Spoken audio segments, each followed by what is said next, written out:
some reason. I feel like I haven't filmed in a little bit, even though I filmed last week. But there is quite a few more of you here now, which is very, very exciting. I have over 100 subscribers now, so thank you so much for subscribing. I really genuinely was only expecting maybe like 10 subscribers, so I'm very, very thankful, and I hope you stick around. I think, well, I know that my no talking mic scratch video is the reason that most of you subscribed, and I definitely want to make more of those in the future, and I definitely will be making more, but my heart lies with videos like this, which are rambly mic scratch videos. So I will be rambling in this video, and if that's not your thing, don't worry, I'll be back with a no talking video in a couple of weeks.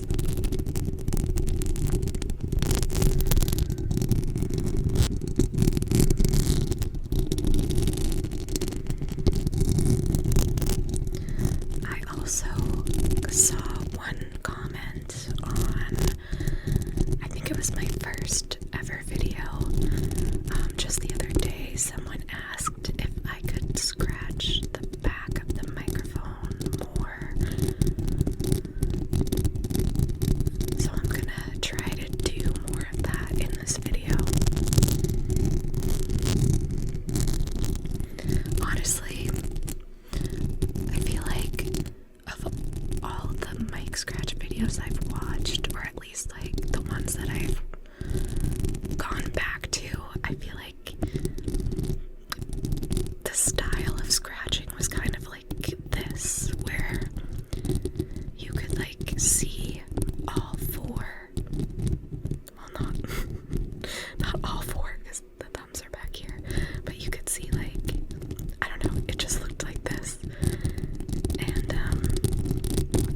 that's kind of how I pictured my own style being. But then once I started doing it myself, I kind of do more of like a one hand at a time kind of thing. I don't know, it's kind of weird to like analyze your style, I guess, but I honestly like don't even think while I'm doing it. It just like naturally is what I do, you know. Personally, I think it sounds best up here at the front. It doesn't like, it's not as visually satisfying, but like here's the back, and then here's the front. See how it's kind of more higher pitched, I guess, and that's what I like with mic scratching. But I know everybody has their different preferences, and that is wonderful.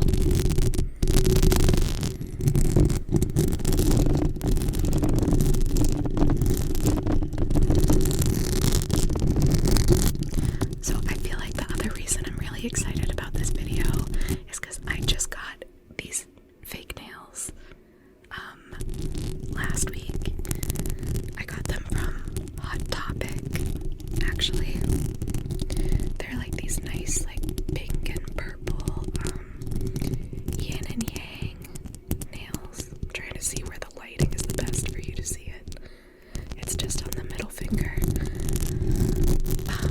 But excited because they're a new shape than the ones that I've been using.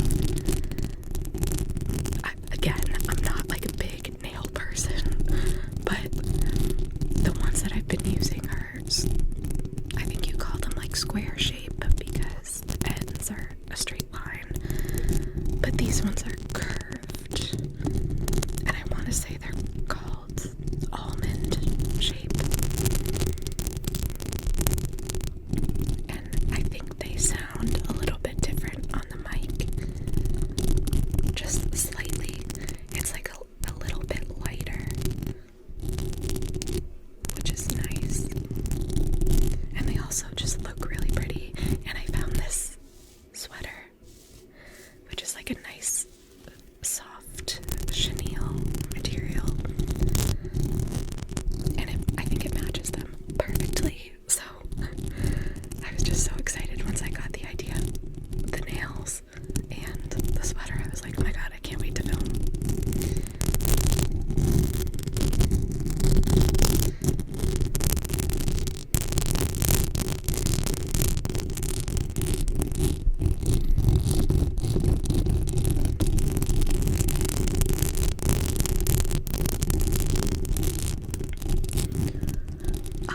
So I think for the most part in this video, I'm gonna ramble again about what I've been watching and reading lately, because I just find those to be the easiest things to ramble about, and that's just what I enjoy talking about, you know, like everybody has something different, and that's my thing, is TV, movies, books.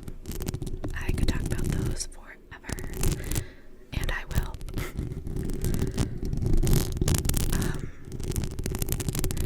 So I guess I'll start with the movie M3GAN, because I mentioned at the end of my last Mike Scratch Ramble video that I was going to be seeing that, and I did, and it was good. I was really, really excited for it, which I think I think I set my expectations a little too high. It was still very fun, and I definitely enjoyed it. I was just expecting something like amazing, and it was just alright for me. It was definitely really funny. I feel like the crowd that I saw it with wasn't as reactive. Like, it definitely would have been more fun and like a rowdy crowd. Like, you don't always want a rowdy crowd at a movie theater, but this is one of those movies that I think definitely kind of needs that. But again, it was still very fun. I really like Allison Williams, the main actress in M3GAN. I've really only seen her in Get Out, I think, because I think her other big project was Girls on HBO,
M3GAN like appeared under a fence, and it scared the bejesus out of me. But I'm curious. I bet if it was rated R, I think it would be a little scarier. I think they were originally gonna make it rated R, and then they changed it to PG-13 because they gotta get those younger audiences to the theater. So I respect it. I'm just curious about how much better a rated R cut would have been. Actually, the more that I think about it, the more I really did enjoy it. I think it was just because my expectations were way too high that I couldn't help but be let down. But I bet if I gave it like a year and watched it again, I'd love it more.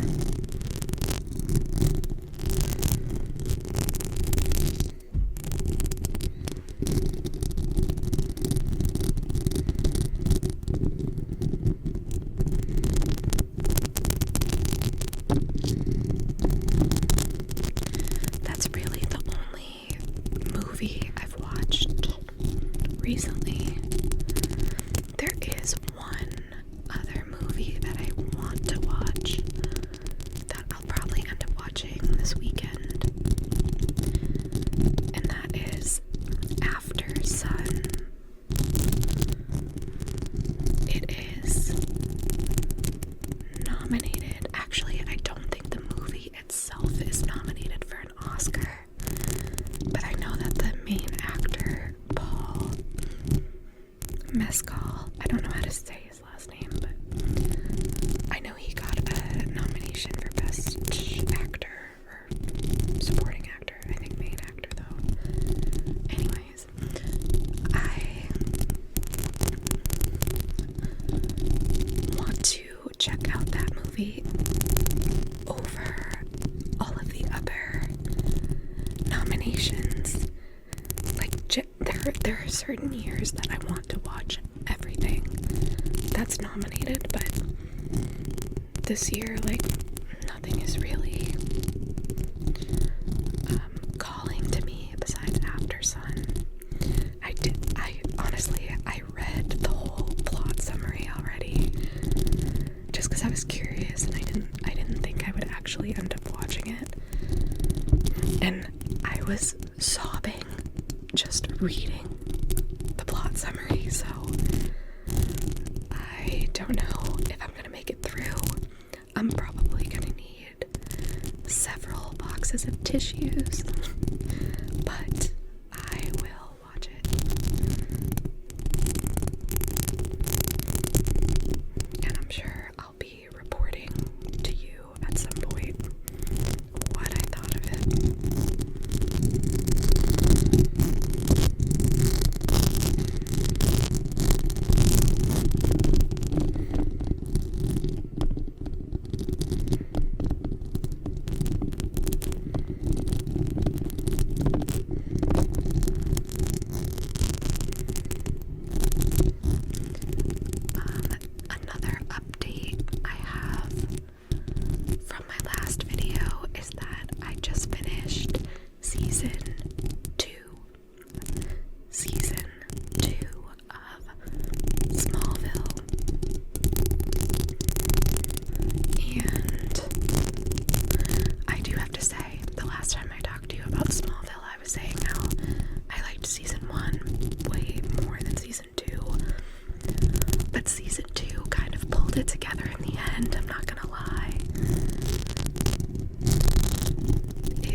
actually in, oh my god, it was honestly the most iconic scene of the show so far.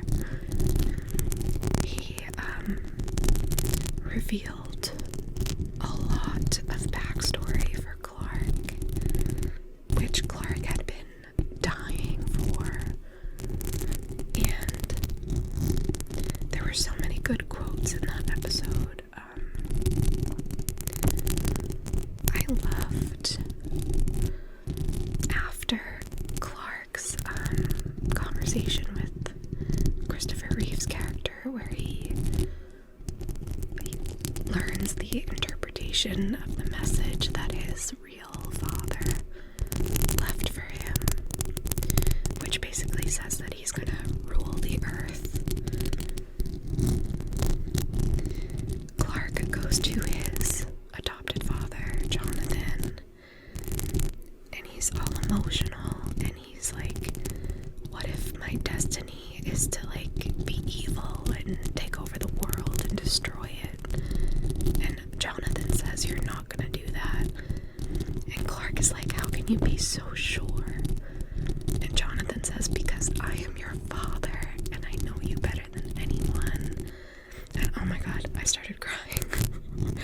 It had already been such an emotional episode, and like high stakes, and oh my god, all over the place.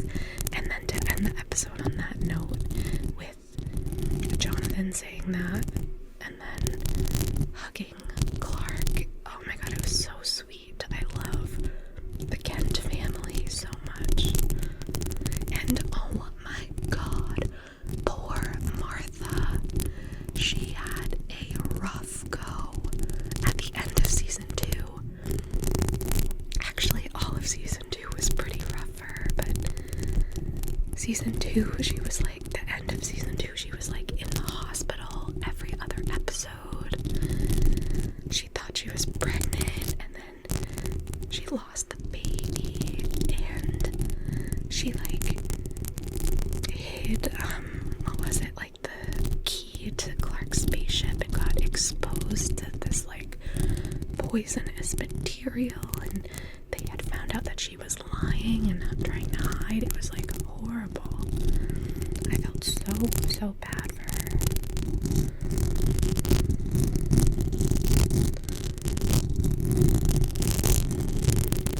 There was also this episode right before the last two. I feel like the last 2 episodes kind of went together because it was like Lex's wedding, which was like the big event at the end of the season, and then it was the last episode. But anyways, there was this episode right before that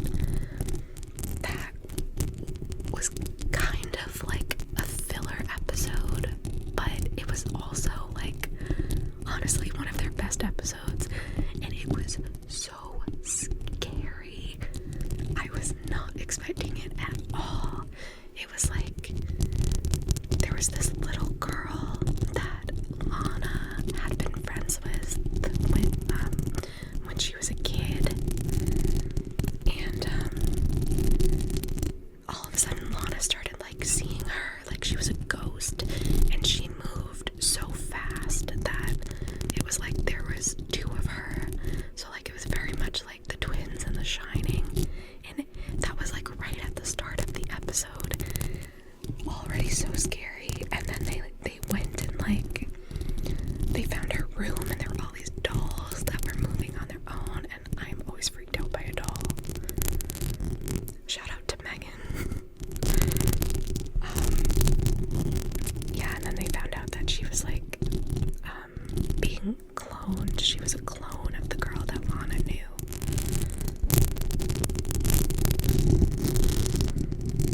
It was crazy. And then the episode ended with Lionel Luther like playing with the little girl, and like he was sipping tea out of this little like pink teacup, and it was the funniest thing I've ever seen in my life, especially after such like a scary ass episode, you know. A real tension reliever.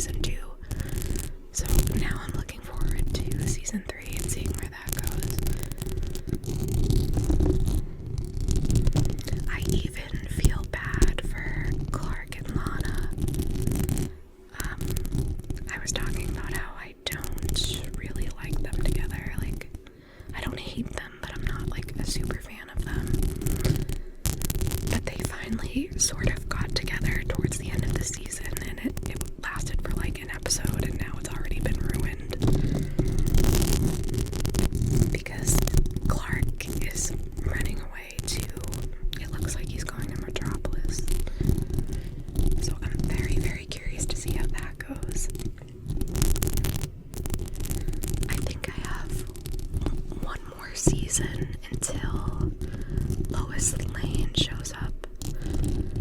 I think she shows up in season 4, so I'm looking forward to that. And also, I thought that Jensen Ackles was gonna be in this season, but he doesn't show up till season 4 either. I just looked it up. I was looking forward to seeing him just out of curiosity. I'm not like the hugest fan of him. Like, I never watched Supernatural, or really, honestly, now that I'm thinking of it, I don't think I've actually seen anything he's been in. But from what I've seen of like his interviews and stuff, like, he seems like a nice guy, so I was just looking forward to seeing him on in a pre-supernatural role. Pre-supernatural role. That was a tongue twister there.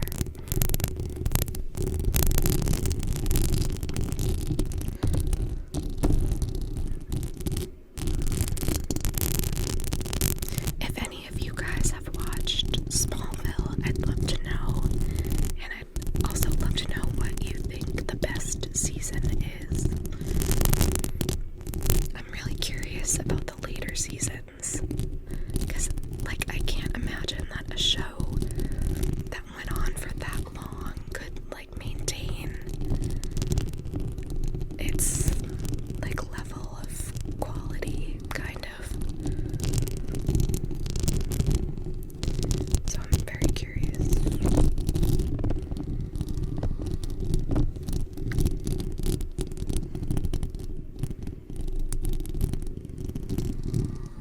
I think you can hear my dog snoring. I'm gonna pause for a second. There it is. So if you hear the heavy breathing, that's my girl Peyton snoring over on the bed. I do want to try to get her in a video someday, so stay tuned.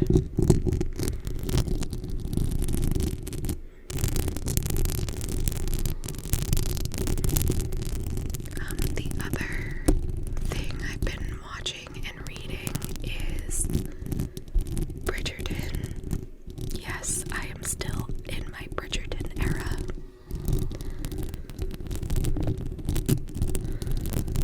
I finished rewatching the second season, and I also finished reading the second book in the Bridgerton series, which is called The Viscount Who Loved Me, which is Anthony Bridgerton and Kate.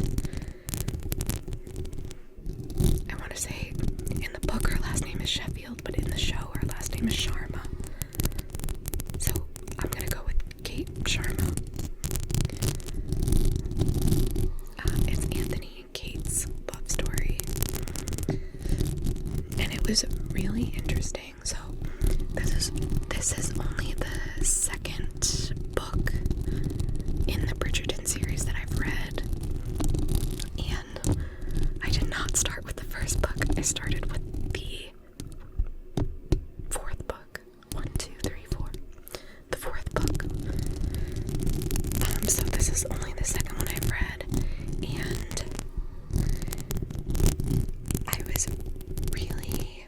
it was kind of hard. I don't know. It was like an adjustment, because I had already watched the show, so I had ideas in my head of what was gonna happen, and then like barely anything that happened in the show actually happened in the book. So that was surprising. And like at first, like the first few chapters I was reading, I was like, oh my god, the show is so much better. And then the more I read, I was like, no, the book is better. And then eventually I was like, what's the point of even comparing them? Because they're so different. Like, so many different things happen that there really is like no sense in comparing them.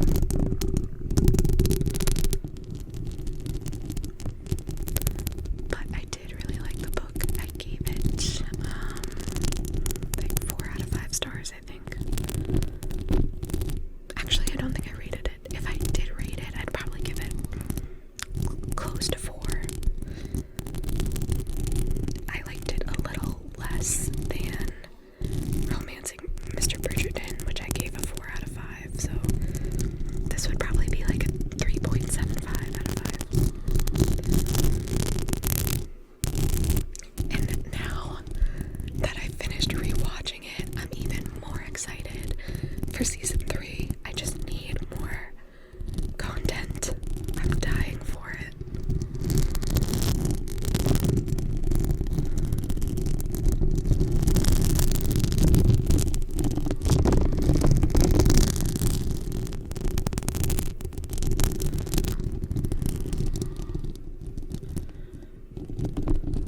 are finally dating.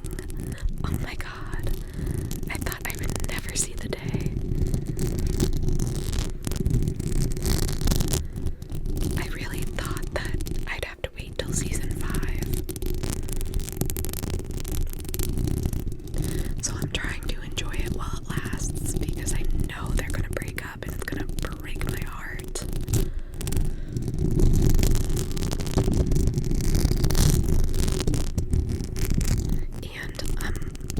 And so it's like it's hard because I'm dreading that, but I'm also looking forward to season 5 because I know that's when Tyreek and Jordan show up and I love them and I'm so excited to see them. So I guess it will all balance out in the end.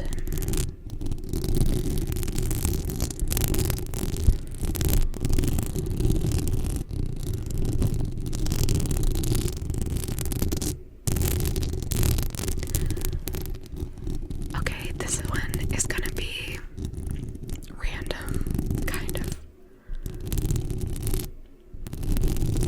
But the thing that I've actually been watching the most the past couple of weeks is actually a series of reaction videos. It is Whitney rewatching The Hills. So it's Whitney from The Hills. MTV is The Hills. And it's her husband who I guess was a producer on the show. I've watched I think I'm almost at season 4, so I've watched quite a bit of them. But it's so interesting and fun to see Whitney react to everything because she was there when it happened. And honestly, she doesn't always have the inside scoop, but I don't mind it. It is interesting to hear about what she does have little inside scoops or opposite, or not opposite, but unexpected points of view on seeing things from her point of view. And her husband is so funny.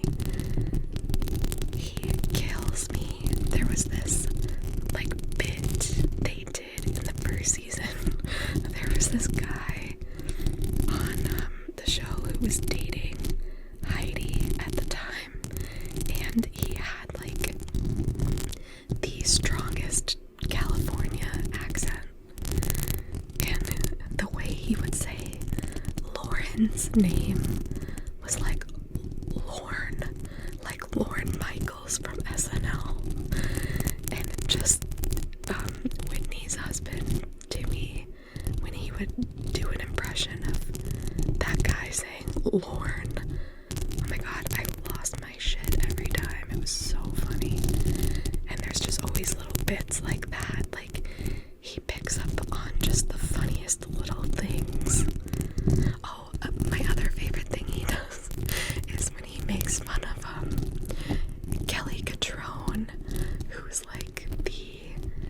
she's Whitney's boss, and she's a fashion, I don't even know what she is, some big shot in the fashion industry, and she's always I don't have time for you, I'm so busy and I'm mean, and that's just kind of the persona she played up on the show.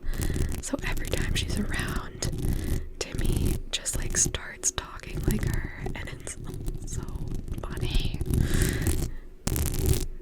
Kills me every time. Yeah, so the reason I've watched so many of those is because I put them on in the background while I'm working during the day. And work has been very stressful for me lately, so it's been nice to have that little comfort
today's recap of seasons 1 and 2 of Gossip Girl. And I don't know if you know Mike's Mike, but Mike is the funniest person on the internet, in my opinion. He just says these things so quickly that catch me completely off guard, and they're so funny. He talks like he's like a walking meme, you know? And he's also, I just love anytime he like recaps a show, because he goes in so much detail. He recaps every episode, but he makes it funny.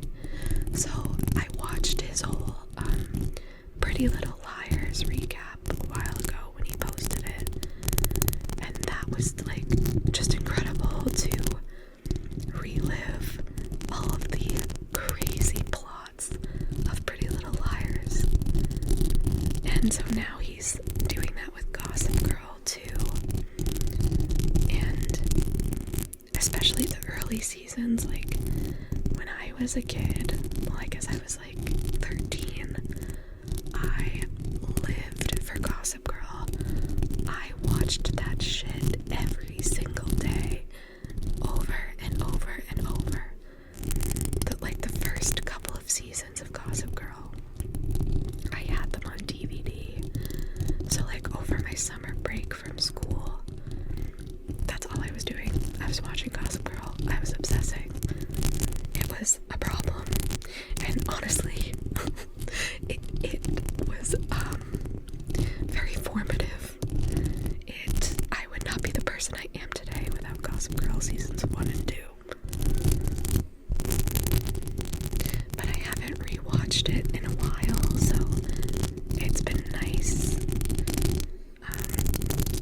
hearing the recap, but also hearing it through the absurd lens, which Mike's Mike has.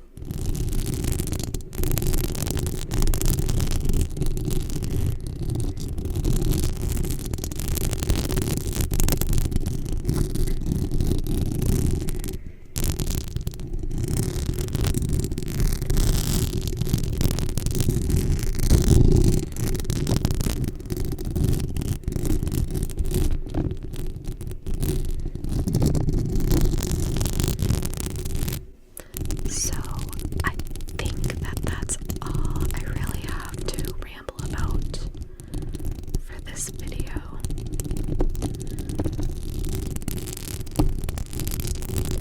So it's gonna be a little bit of a shorter one, but that's okay, I think, because I mean, we don't always have the time or the energy for an hour-long ramble, do we? I certainly don't. I don't know about you, but feel free to let me know.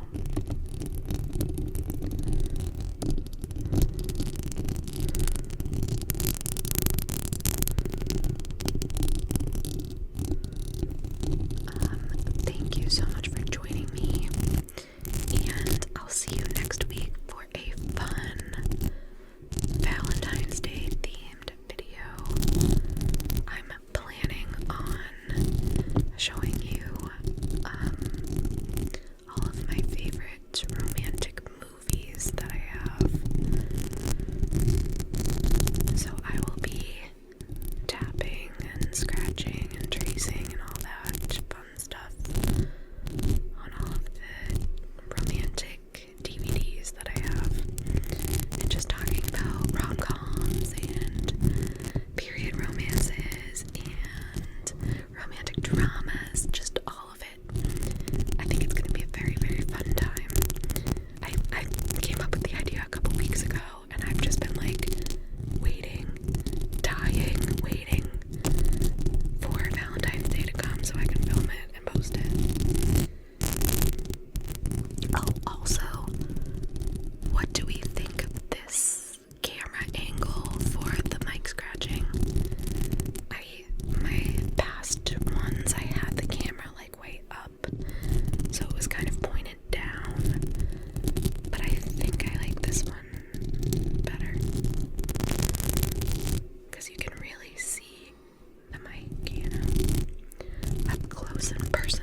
subscribing.